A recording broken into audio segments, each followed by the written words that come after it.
Tras ser reelecto como mandatario de Cuba por 5 años más, Raúl Castro anuncia que este será su último mandato presidencial. Deseo esclarecer que en mi caso, con independencia de la fecha en que se perfeccione la Constitución, este será mi último mandato. La cuestionada elección fue hecha por la Asamblea Nacional, que está compuesta solo por representantes del Partido Comunista, la única colectividad política que la dictadura permite en la isla. El pueblo cubano necesita elecciones libres, el pueblo cubano necesita que se respete la libertad de expresión, libertad de asociación, que no se le torture, que no haya más presos políticos. El eventual traspaso del poder sería para Miguel Díaz-Canel, quien fue elegido como vicepresidente de la nación caribeña. Ahora este es el nuevo nombre de una cara fresca, pero las personas que mandan todavía son Fidel y Raúl Castro. Tras 54 años será este el verdadero comienzo del fin de la dictadura de los hermanos Castro en Cuba, o representará solo una fachada. Hoy en la noche hablan los protagonistas de la noticia. En exclusiva desde Miami, habla la hija de Fidel Castro. La escritora cubana en el exilio, Alina Fernández, explica qué tan lejos está Cuba de una verdadera democracia. La reconocida periodista analiza la supuesta apertura política y el relevo generacional que en un hecho sin antecedentes fue anunciado por Raúl Castro en su último discurso. Comienza la noche bajo la dirección de Claudia Gurizati. La noche, bajo la dirección de Claudia Gurizati, enciende las luces para que usted vea el punto clave de la noticia. Soy Jason Calderón, bienvenidos. La noticia, el significado real que representa el anuncio hecho por Raúl Castro, quien tras ser reelegido por 5 años como mandatario de Cuba, reveló que este será su último periodo en el poder. El punto clave, transición política hacia la democracia o fachada para hacer solo un cambio de dictador. Este es el interrogante que muchos se plantean hoy en América Latina para entender el verdadero alcance que tiene el discurso entregado por el presidente cubano, quien también anticipó que a través de una reforma constitucional serían limitados los mandatos a solo 10 años en la isla caribeña. Entre las modificaciones que nos proponemos introducir a la Constitución se encuentra la de limitar a un máximo de 2 periodos consecutivos de 5 años el desempeño de los principales cargos del Estado y del Gobierno y establecer edades máximas para ocupar esas responsabilidades. Deseo esclarecer que en mi caso, con independencia de la fecha en que se perfeccione la Constitución, este será mi último mandato. El punto clave, los hermanos Castro, que han gobernado en Cuba desde hace 54 años, parecen estar allanando el camino para delegar el poder. Miguel Díaz-Canel, quien fue elegido como vicepresidente, parece ser la figura ungida y elegida a dedocracia por el régimen para reemplazar en 5 años a Raúl Castro. La Asamblea Nacional eligió al compañero Miguel Díaz-Canel, primer vicepresidente del Consejo de Estado, y posteriormente aprobó su designación como primer vicepresidente del Consejo de Ministros. No se trata de poner a una persona que tenga 15 años, ni 20 años, ni 30 años, sino el problema es a qué tipo de mentalidad responde esa persona. Es un hombre bastante gris, que su característica fundamental es la fidelidad. Claro, eso es lo que él dice ahora, ¿no? Hay que ver cuán fiel y cuál es su continuidad cuando esté gobernando en solitario. El punto clave es el comienzo de la era post-Castro en Cuba. El gobierno de los Estados Unidos calificó de insuficiente la elección de una persona ajena a la familia de los Castro como vicepresidente. El Departamento de Estado advirtió que sin las debidas reformas democráticas, este nombramiento no representa ningún cambio fundamental en la isla.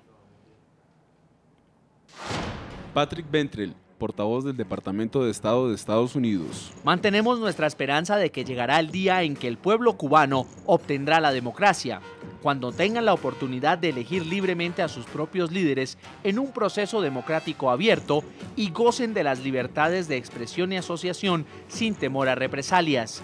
Claramente no estamos allí todavía. A propósito del discurso de Raúl Castro, ¿cree usted que en el futuro los cubanos tendrán el derecho de elegir a sus gobernantes? Pueden responder esta pregunta a las cuentas de Twitter que aparecen en pantalla. Al igual que en Venezuela, donde el presidente Hugo Chávez designó a su vicepresidente, a Nicolás Maduro, como su eventual sucesor, en Cuba parece ser que los hermanos Castro hicieron lo mismo.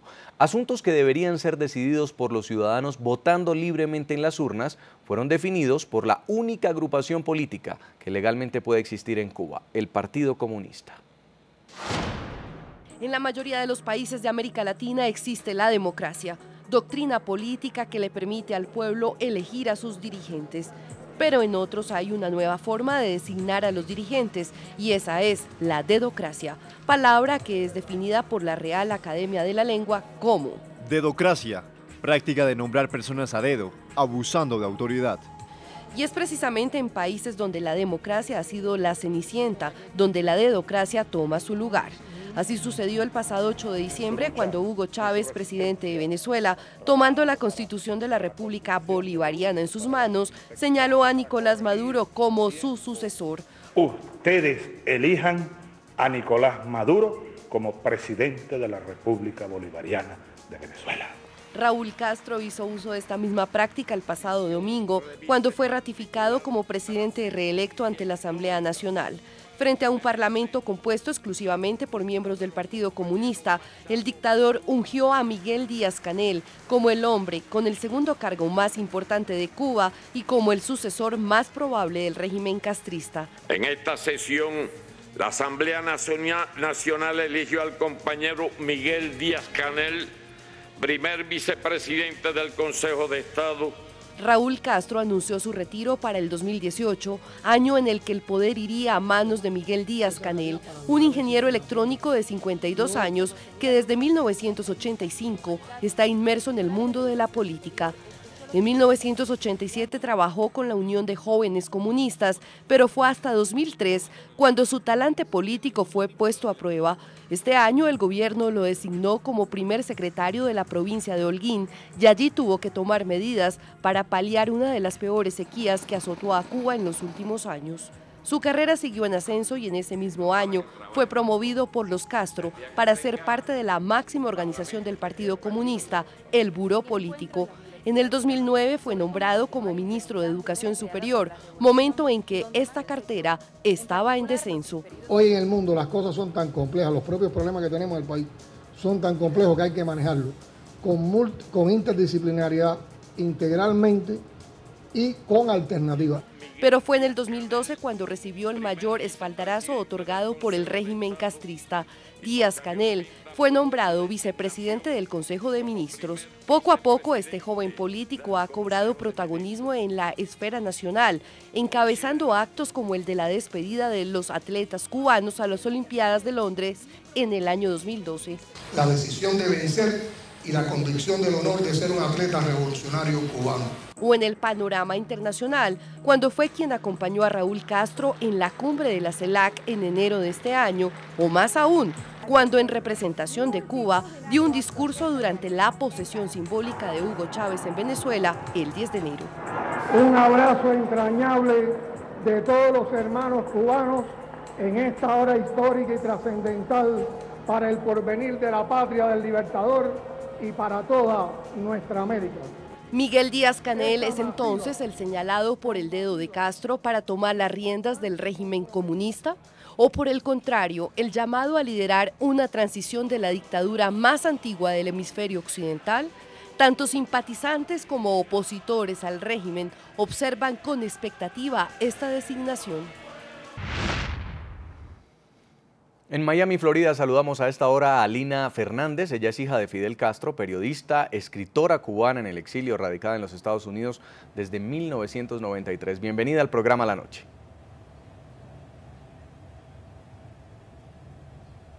Muchas gracias. ¿Cómo están? Señora Fernández, su visión es muy interesante. Usted nació y creció después del triunfo de la Revolución Cubana en Cuba, bajo el régimen, digamos que fue formada su niñez. Hoy está en el exilio y tiene las dos posiciones. ¿Cree usted que Cuba está preparada para una transición en el poder?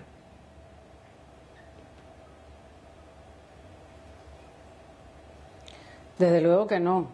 al menos, por lo menos, lo que se llama el pueblo no está preparado y obviamente la dirigencia muchísimo menos.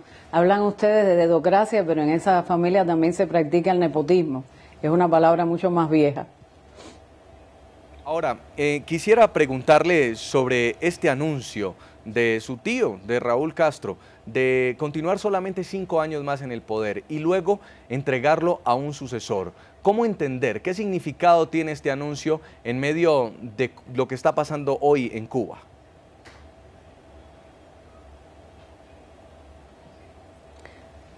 Yo pienso, y es una opinión muy personal, que el significado es ganar tiempo. Yo creo que la familia Castro ha evidenciado durante estos últimos 54 años que son los reyes de la improvisación. Se trata de ganar tiempo y de preparar probablemente un cuadro, ¿no? Por usar la terminología de ellos, que pertenezca a la familia. Ahora, hay quienes dicen que más que una transición política simplemente será una fachada para cambiar de dictador, pero que siguen los hermanos Castro en el poder. ¿Comparte usted esta posición?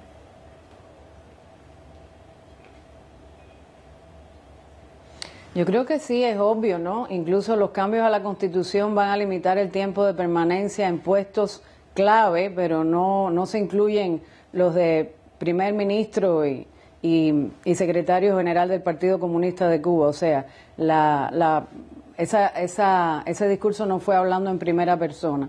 Yo creo que están ganando tiempo y que en 5 años pueden pasar un montón de cosas, entre ellas se puede ir preparando la entrada a la esfera política de algún miembro de la familia. Vuelvo a repetir la palabra nepotismo porque aunque en Fidel Castro esto no se evidencia, ni se ha evidenciado nunca, en Raúl Castro sí hay características de mantener en posiciones clave, en posiciones de poder, a miembros de la familia. ¿Qué significaría esto, señora Fernández? El término nepotismo lo utiliza usted, sin embargo, el que pareciera ser el elegido o el que pareciera ser el ungido es el señor Miguel Díaz-Canel, que fue elegido vicepresidente y ahora es supuestamente la persona que sucedería en el poder. Entonces simplemente es una figura, una ficha que se está poniendo allí mientras realmente se prepara otra persona de la familia para continuar en el poder.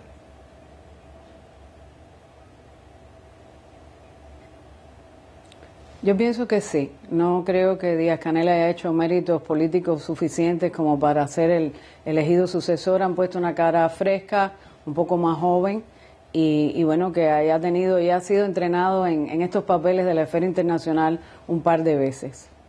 Pero de todas formas, ¿por qué hablar de reformas constitucionales para periodos de 10 años? ¿Por qué decir que solamente 5 años más en el poder cuando se trata de un apellido, el apellido Castro, 54 años al mando de la isla? ¿Para qué hablar de esto frente a la comunidad internacional?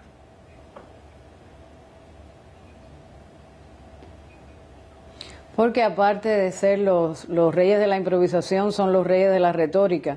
O sea, siempre está Cuba en las noticias por algún motivo y una cosa que enseñó Fidel Castro es a convertir el revés en victoria, ¿no? Incluso cuando las cosas están muy mal aspectadas para ellos saben de alguna forma, y eso se llama astucia política, reenderezar el asunto de una forma que los favorezca a ellos y que favorezca su ideología o su proyección internacional.